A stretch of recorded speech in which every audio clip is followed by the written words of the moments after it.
Many people will say that it's not that important to teach handwriting anymore. What do you say? Stick around today. That is what we're talking about on the Parent Teacher Bridge.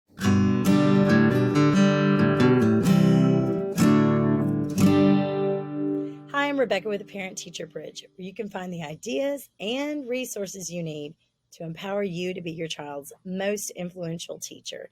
And today I'm talking about the topic of handwriting. So let's think about your own child. Did you ever have a child that struggled with handwriting? If so, did you notice it? Was it something your child's teacher said? As I look at some of my tutoring students who come to me, not for handwriting, but for other things like reading and math, I see them struggle with handwriting. And I hear a lot of their parents say, well, they just don't seem to teach handwriting anymore. So if you are a teacher out there, let me hear from you. Leave a comment below. Does your school still have you teach handwriting? Is it something that you do on your own? How do you fit it into your schedule? So, with a lack of handwriting instruction, does it really matter if the child is not really writing neatly? But why is it so important? Okay, well, here are a few things that I see in my tutoring students. Number one, if they don't have a good pencil grip and they're messy, they can tend to write slowly, and then it takes forever to get their work done. Number two, sometimes they can't even read their own handwriting because it's that messy. And that goes for the letters they're writing, but also the numbers they're writing. Can you imagine in math? If a child can't line up their numbers correctly when they're regrouping or adding or doing long division, it's going to cause issues. I had a student recently who was having to draw out some math arrays for the concept of multiplication, like making rows and columns and doing simple math pictures. All of that comes into play for a child who is struggling. He had a workbook from school. He had to fill in some things, and he was really struggling to get everything in there all the way. And during the hour that I have to work with the student, it's very hard to work on handwriting in addition to the math concepts we're already working on. But for a child whose parent is going to be involved, you can make a difference just in a little bit of practice each day. So, with many of my tutoring students, I'm hearing from their parents that their child did not receive that much handwriting instruction. Let me encourage you that if your child is not getting that instruction at school, that you are allowed to and should help your own child with that instruction, and it can be done in some simple ways. Let me encourage you that if you are a teacher, that even if you feel like you don't have much time to teach handwriting, there are some doable ways to work it into your schedule. Number one, draw attention to handwriting. Sometimes this is as simple as complimenting a child when they have written a letter very neatly, or if they're really taking their time and trying to give neat work. If you just kind of brag on them and give them some verbal praise, sometimes with my own children, if they finish a page and they've done well and they have tried and not left it sloppy, I'll just take a marker and draw a smiley face. Stickers go pretty far with that as well. And if you have a child that you feel is a little bit older and you don't think that would motivate them, you can still use everyday conversation and tell them how much you appreciated the fact that they did their best and it looks really neat, or that it looks better than usual, something like that. Motivation goes a long way. Just because a child is writing in a sloppy way does not mean they are unable to write neatly. I know for me, sometimes I write messy, and it doesn't mean that I don't have the ability to write neatly. So, a little story, there was a tutoring student who came to me for something else like reading. And while we were there, the mother asked me to check out his handwriting. She was wondering about getting some handwriting instruction for him as well. So I did just that. And I said, well, okay, he's kind of older, so I'm going to ask him to give me a sample of his handwriting. And he did. And it was kind of funny because the mother was floored and her jaw dropped open. She could not believe that he could write that neatly. And all it was is he just did not have the motivation all along, but he did have the ability. So 9 times out of 10, it's that sort of situation. But what if it isn't? Okay, so we said number one was draw attention to handwriting, have conversations about it, get them pumped up. If your child is doing a handwriting page, like they're working on the letter B, find the best letter B that your child wrote and circle that one and say, you know what, that one's my favorite. You did a really good job on that one, something like that. And then you can ask them to self-assess and you can say, okay, is there one or two that, yeah, they might need a little bit of help? And let them use a cool eraser and erase it and try it again. Not scrapping the whole page, not having to do the whole page all over again, but just kind of looking at their work and saying, oh, I did that one really well, or I may need to redo that one. That can go really far. Number two, and teachers out there, I hope you're listening to this, is make time for handwriting instruction. And you may have your day so micromanaged by the administration that you're like, I don't know where I'm going to fit this in. You can't fit in 20 minutes. Let me assure you that I've been there before and I know what that's like.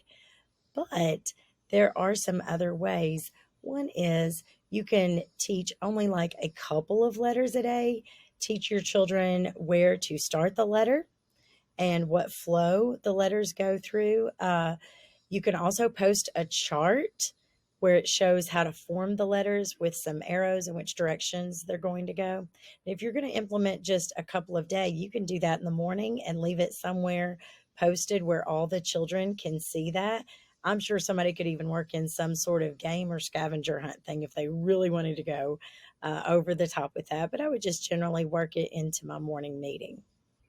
Another idea is to combine handwriting instruction with your spelling practice or any phonics lessons that you do. If you use personal dry erase boards where the children write with dry erase markers, that's usually how I assess my own children's letters. If I give them a word to spell and they're writing it out with a skinny dry erase marker, I can see, okay, they're not forming that letter correctly. Let's go back and try that one again. And you can do the same for like when you have some phonics lessons and things like that as well. Just kind of do it more consistently, but make it where it doesn't take so much time each of those days. One other thing you can do is to just use some verbal sayings as you're forming the letter. Now, the program Handwriting Without Tears does a wonderful job at this. So, let's say you're writing the lowercase r. It might be, you start it at the top where the midline is, and you say, dive down, swim up and over. And that's just some words you do. You have a similar saying for making the lowercase n. So, if you say those words aloud as you're writing them and spelling out something, that's just a quick little way that you can get that in the frame of mind for your students. Now, parents, you can't guarantee that your child's teacher is going to do this, right? So, if your child is needing specific practice, it can be as simple as, like we said before, draw attention to it, create some motivation, but you can work on just a little bit each day. You can purchase a handwriting workbook. Sometimes there are special handwriting papers that you can use. You can work with special pencils that you decorate, or even sometimes markers, even though you can't erase those. Dry erase markers, the skinnier ones that mimic pencils, that's something that you can do as well. Something is better than nothing. And especially if you have your child over the entire summer or a holiday break, that's a good time where you can work on it. But just having conversations around it will go really far. The third thing is to not forget about motor skill activities. There's a lot of children out there whose handwriting is really messy because they're not holding a pencil in the proper way. Now, I'm not saying there's only one and only one way to hold a pencil and have neat handwriting, but there are a couple of ways to hold pencils that just ergonomically make more sense and where a child's hand won't tire out as quickly and they can move it along the paper better. But don't forget about your gross motor skills, like throwing a ball, catching it, using those bigger arm movements. All of that stuff will trickle down and come into play with their fine motor skills, which is more related to holding a pencil, cutting paper, shaping Play-Doh. If your child has not gotten to do that a lot, maybe they've been on screens a lot, maybe they had a rough year of life, thing, it just didn't happen and you didn't get much of that practice in. Let me encourage you to have like a basket or a tub at home and find a good time of the day where your child can work through those things. A lot of time, if a child doesn't like playing with Play-Doh, it might be because they don't know how to make all the different shapes, and you, the parent, has to sit down and play with the child and do some of that too. On cutting paper, if it's kind of difficult for your child because the paper is floppy, you can get cardstock or construction paper. Just have them cut out a bunch of shapes. You can make a mosaic. You can print off things for them to cut out and follow the lines. You can print off some things that are more simple in the beginning and gradually get more difficult. But all of that's going to come back to how they hold their pencil. If your child isn't with you very much during the day, but you're trying to work with them when you do see them, you might consider purchasing a pencil gripper that helps them hold their pencil the right way so that they're not continuing to practice in a poor way when they're not around you. Now, I had a child who was struggling to hold his pencil correctly when he was younger, and a friend of mine told me about using half size crayons. So we purchased new crayons, but we broke them in half. Now, he didn't like that as much in the beginning, but I tried to create more opportunities for him to just color, even if that was printing off a coloring sheet about a character that he really loved, and we would color in together and work on that. And it took maybe about 2 or 3 months of consistent practice, but I just tried to make sure that I was around him when he was practicing to make sure he was continuing to hold the pencil the correct way. So it's not an overnight fix. And if your child is older, it may take a little bit longer, but you can reason with your child more. You can have some logic with your child more about how it's going to help them overall. It's not impossible. We see how people have accidents and they lose an arm and they learn how to write with another arm. This is totally possible for you to help your child improve their handwriting now. On another note, did you know that brain research shows that we remember things better when we actually write them down with our hand versus when we're typing them on a computer? So that's another way that handwriting does matter. Now, if you have a child with certain special needs, we know that we have technology out there to help them. I'm speaking about your average child, your average student out there, that if they are struggling with handwriting, there is a better way and you can make a difference, even if you feel like your child has been failed by a teacher in school. Maybe they missed out on part of the school year. You can make a difference at home. Teachers, I know that your day is crazy busy. It's overscheduled as it is. But if you just think of doing the letters in smaller snippets, maybe even working on some of those problem letters, drawing attention to it and making it a big deal in your class doesn't have to take very long. I'm going to add a link to another video where I talked about handwriting. Feel free to do that.